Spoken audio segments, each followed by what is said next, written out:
Hey Counter Slammers, coming at you today with another model review. Today we're going to take a look at a model that was released at GenCon 2016 as a pre-release model, which is Aiakos. Technically, I'm not going to say epic Aiakos, but Aiakos is a full warcaster. Aiakos 2 is what they call him.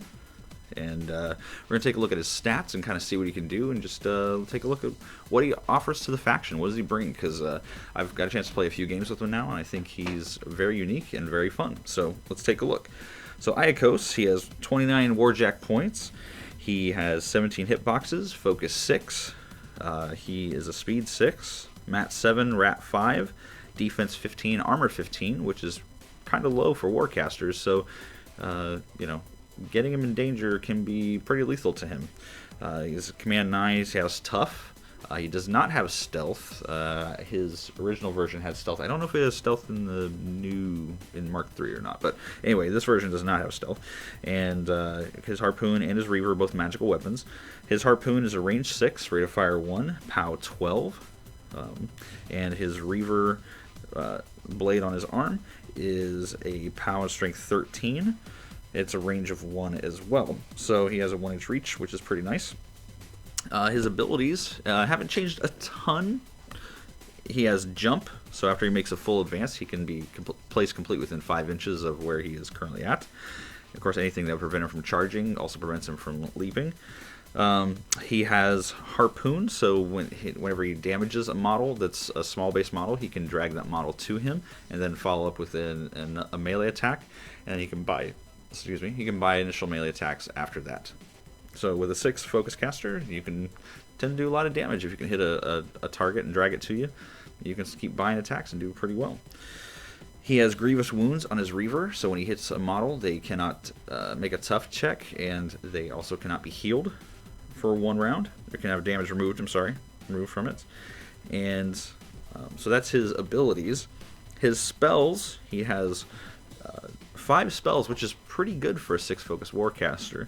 So he's got a pretty versatile list of spells that can help him get a lot of things done. First thing is he has a Sail, which costs 2.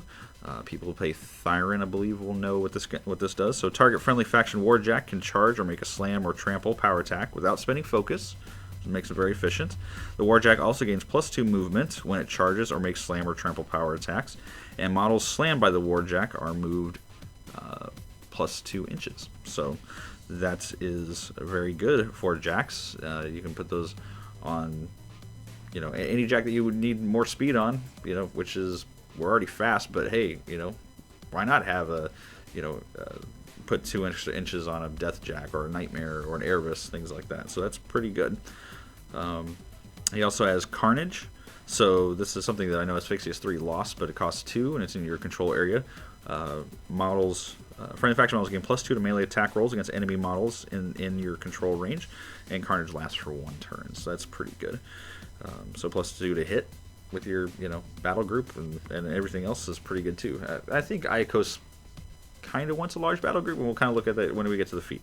So he also has Sighting Touch, which you can put on a friendly faction model, gain Dark Shroud. So oftentimes you can put this on Aiakos himself, which makes his blade POW 15 when he goes to hit, which is pretty good against models in his melee range. So, but you can also throw that on, again, another model that you want to do more damage with, whether it be a Colossal or Warjack or just a solo that can do really good damage, like Gerlach Slaughterborn or something like that. Then he's got Stranglehold. It costs 2, range 10, POW 11, and when a model is damaged by Stranglehold, they have to forfeit either the normal movement or combat action during their next activation as his controller chooses. This is not a shakeable effect, so it's kind of nice. You can start hitting models, and if you can damage them, then you can effectively shut down Warjacks, Warbeasts, casters, anything that you can hit with Stranglehold. So pretty good spell.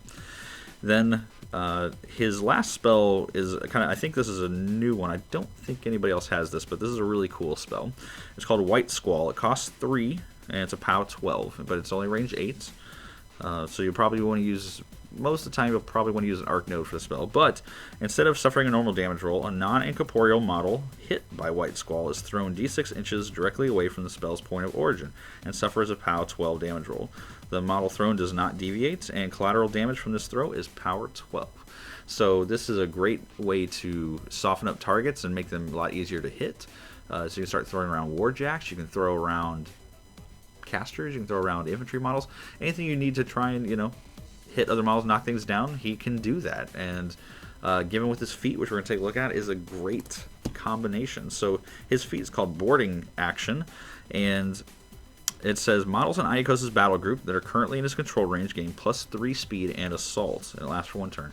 So this is great because our Kraken now has a 29-inch. Oh no, sorry, that's not right. Has a really huge threat range. So basically, let's say you want to assault with your Kraken, right? He's got the big gun. He's got, or let's just say you want to take a shot at something really far away, and he's got the kill shot thing. So he has speed 5. He becomes speed 8. So he charges 11, plus 2 inches with a sail. So it's 13 with a 4-inch reach. That's 17 inches, and then he can shoot another 16 inches. So yeah, so he can hit models really far away. So, but assaulting things, you can hit things. I mean, but again, I would say you don't necessarily have to focus on the assault part of it, because a lot of our warjacks would love to have, that don't have ranged attacks, would love to have the +3 speed. So you're talking, speed 9 warjacks. He himself becomes speed 9. You can move 9 inches and then jump 5 inches with him. So he makes your army really fast, and I think that's going to be kind of his shtick. Is he's going to want to play a lot of control, board control, as far as taking over zones, things like that, because he can just get everything to where they need to go very, very quickly. So this is he's good, but he's also good for somewhat for assassination too, with his White Squall spell, with Stranglehold, with Assail and Carnage. I mean, he's kind of a jack of all trades, which is really good for Cryx. The games I play with him have actually been very fun. He doesn't, I don't know. I think honestly he's probably one of our more fun casters. I haven't played Cryx a lot, but I did get a chance to play him at GenCon, and he kind of makes me want to get back into playing Cryx. Honestly, he's pretty good. He's a lot of fun. So I definitely recommend when he comes out picking him up. Hope I got a chance to play with him on one of our recent episodes, actually episode 1 of season 6. If you guys want to check that out, got a chance to run him and did pretty well with him. So if you're interested in purchasing him or just seeing how he plays, you can kind of watch that game. In that game in particular, I do take a Kraken and a couple Stalkers with him, which are great options for the feat turn.